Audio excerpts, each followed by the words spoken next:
Hello, and welcome back to another video.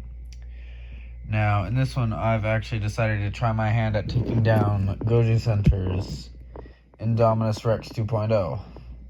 Now, what I won't be doing is making my own new hybrid, because I feel that is unnecessary. But I will be selecting one of my pre-made hybrids to fight him and see if this would work or not. And obviously I'm not going to use Bruce or Brutelodon, as y'all may know. I will in fact be using my Shotosaurus, which is about the same size and actually has very good capabilities. Now let's get on to the first section, the arms. Now, well, yes, the Indominus 2.0's arms are very hooked. They are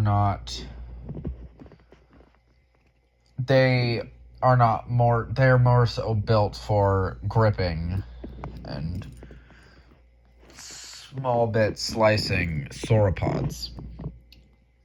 Now, while Shotosaurus falls short of that title, he does actually come equipped with some pretty unique, arms himself. First off, we have the combination of Megatherium and Sloth. Now, they are very similar, yes, but the Megatherium is more so built for ripping down trees and whatnot, or just leaves, but they are still comparable to the trunk of an elephant, which are stronger than that of an elephant's. And they had ginormous claws used for stripping branches also. Now, couple that with the sloths, which are easily able to climb, which could also hold up its own weight, which it can actually do. It is a good stabbing weapon and slicing weapon.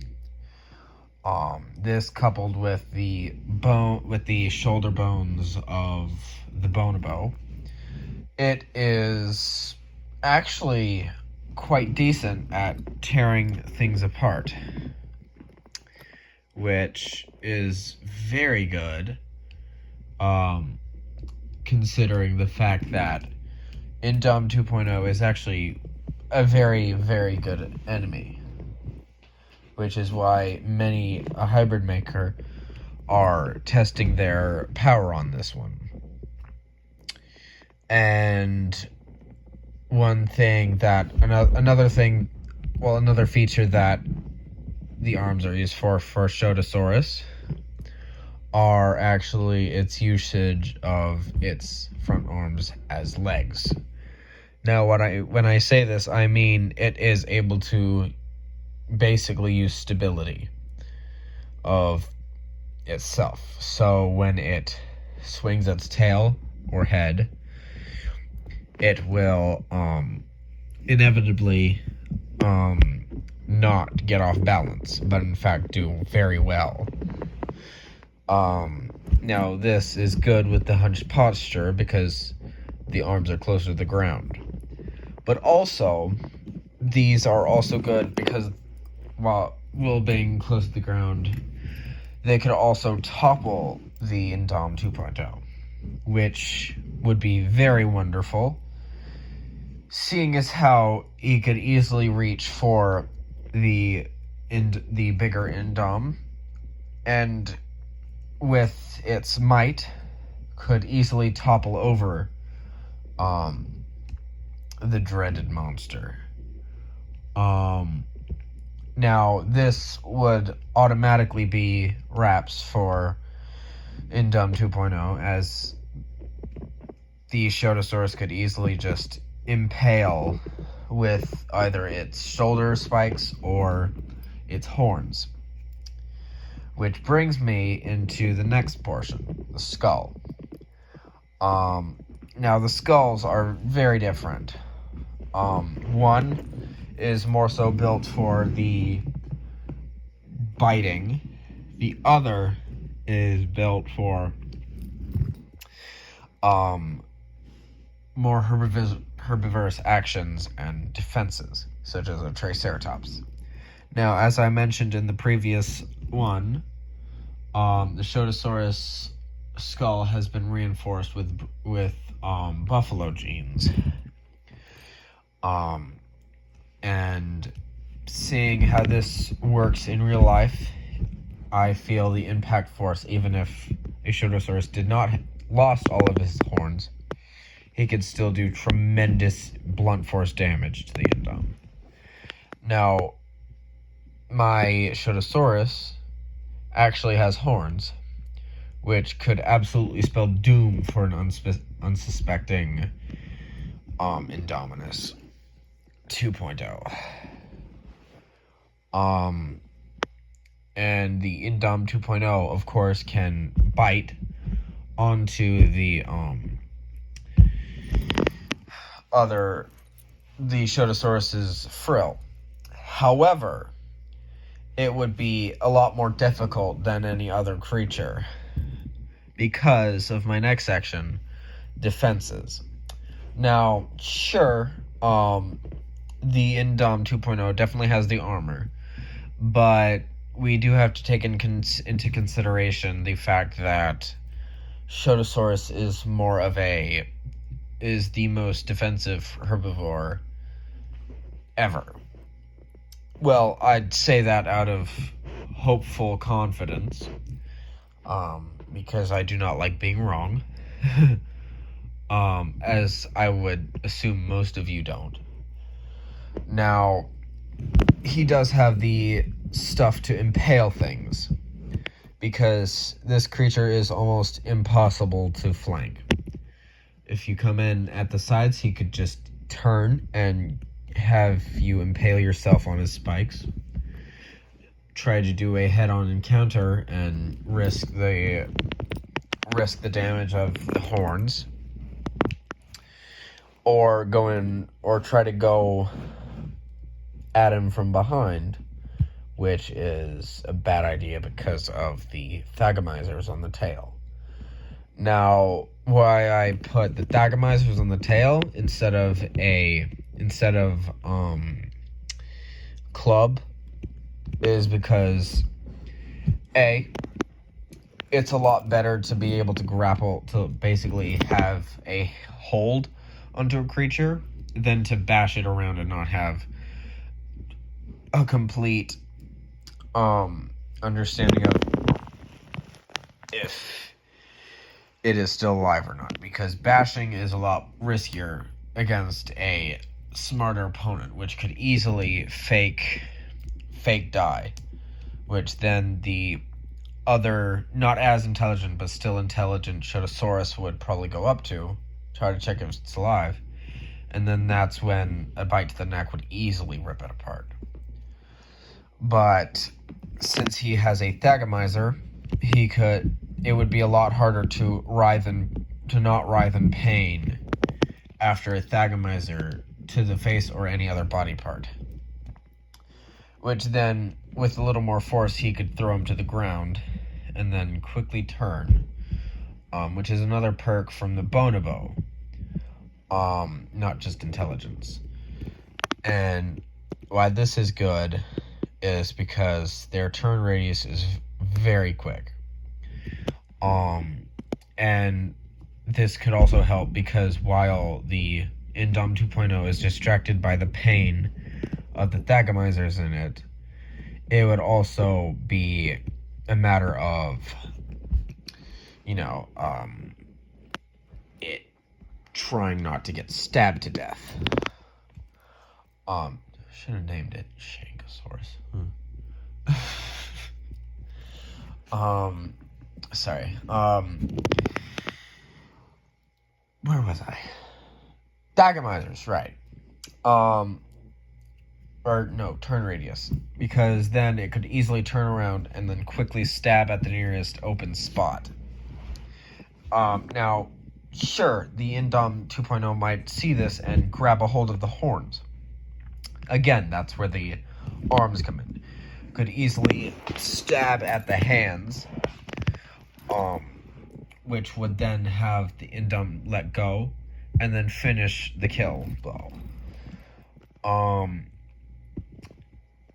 Now, of course, it is a lot more armored than usually the Indom is.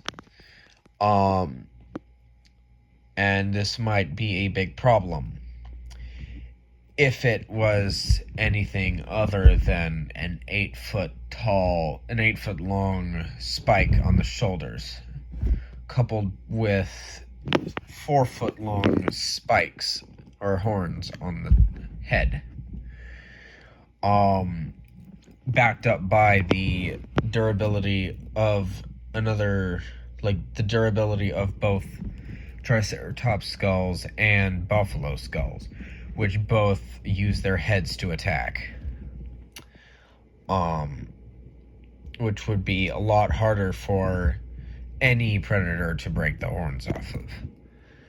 Now, this could also be attuned to it protecting its brain, which is another very, very good weapon that Shotosaurus has.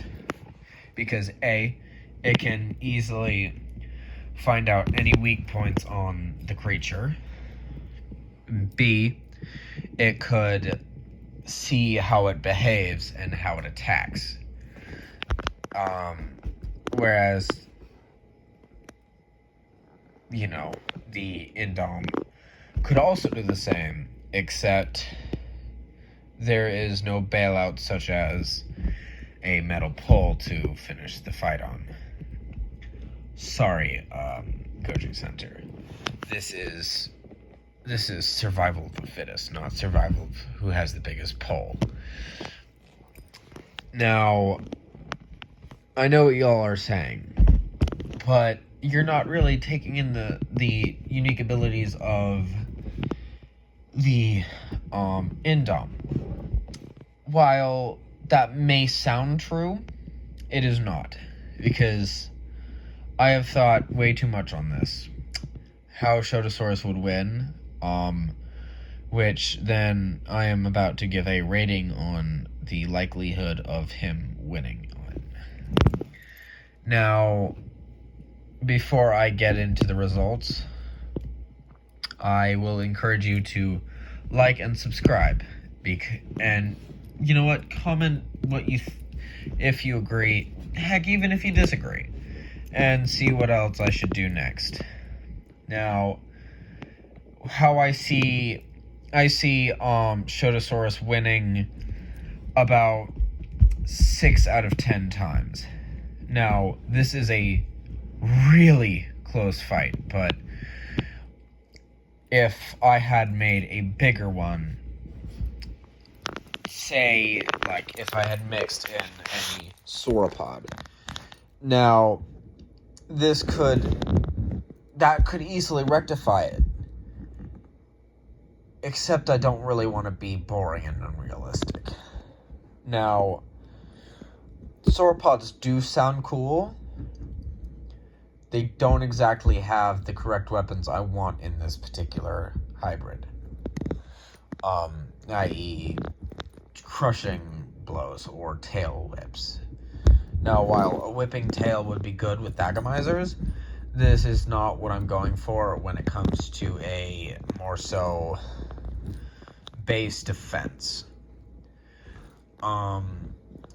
And the fact that it is the size that it is more of a logical, more realistic animal that usually lives in herds.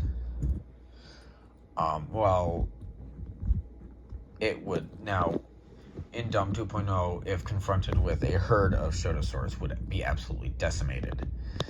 But 6 out of 10 is a lot. Like, it's really good. And how I mostly see this fight going in favor of the Shotosaurus is simply the weapons. Because if I had put it up like against my larger not larger, my similar sized Archimogalax, the Archimogalax would be eviscerated instantly. More so due to the fact of less defensive measures. Because, yes, Archimogalax does have technically the better bite. This is counting the iron. And the iron does help a lot. But the iron doesn't exactly do the same thing as a serrated edged Cucarodontosaurus basic bite, plus a few raptor species of bite, which could grip and even do major lacerations to tissues and stuff.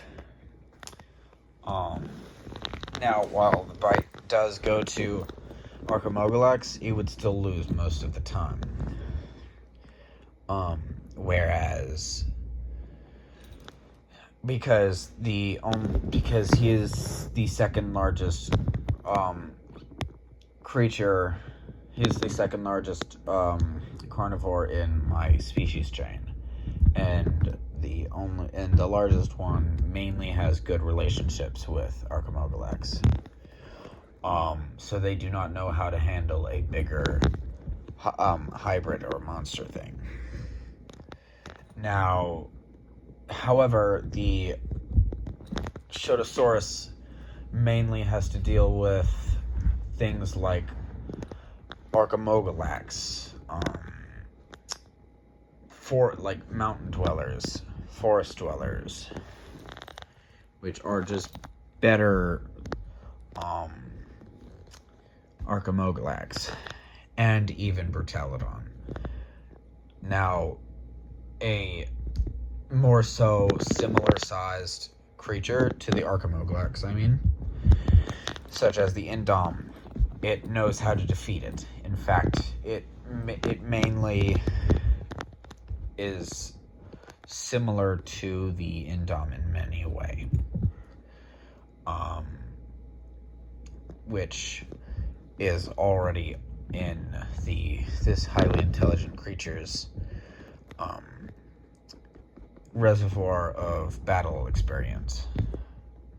And even with the partly gapped knowledge of this creature, it would still learn quite fast what this thing is capable of and how to counter it. So that is it for my